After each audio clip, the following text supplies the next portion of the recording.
গল্পের নাম প্রেত। শিলাবর্ষার শেষ রাত। পাহাড়ের বুক জুড়ে ঘন কুয়াশা নেমে এসেছে। দূরে বজ্রপাতের আলোয় মাঝে মধ্যে দেখা যাচ্ছে বিশাল এক কালো পাথর। সেই পাথরকে ঘিরে শত শত বছরের একটি কিংবদন্তি প্রেতশিলা। গ্রামের মানুষ বিশ্বাস করে, সূর্য ডোবার পর ওই শিলার কাছে গেলে মানুষের কানে ভেসে আসে মৃতদের ডাক। কেউ যদি সেই ডাকে সাড়া দেয়, সে আর আগের মতো ফিরে আসে না। গ্রামের প্রবীণরা বলেন, বহু বছর আগে এক শক্তিশালী তান্ত্রিক অশান্ত আত্মাদের বন্দী করার জন্য এই শিলার নিচে এক গোপন যজ্ঞ করেছিলেন। সেই যজ্ঞে শতাধিক আত্মাকে আটকে রাখা হয়েছিল। কিন্তু মৃত্যুর আগে তান্ত্রিক সতর্ক করে গিয়েছিলেন, যেদিন মানুষের লোভ ও কৌতূহল এই স্থানের নীরবতাকে ভাঙবে, সেদিন আবার জেগে উঠবে প্রেতশিলা। এই গল্পের তিন বন্ধু নিলয়, নিশা ও বিজয় ছোটবেলা থেকেই একসঙ্গে বড় হয়েছে।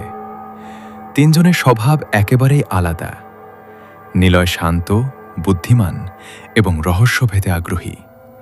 নিশা সাহসী হলেও অজানা জিনিসকে সম্মান করতে জানে। আর বিজয় সব কিছুকে যুক্তি দিয়ে বিচার করে।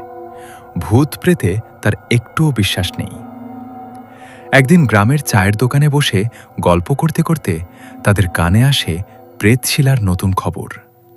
একজন রাখাল বলছিল, গত রাতে আমি পাহাড়ের পাশ দিয়ে যাচ্ছিলাম। দেখলাম শিলার ওপর নীল আগুন জ্বলছে। তারপর শুনলাম কেউ আমার নাম ধরে ডাকছে।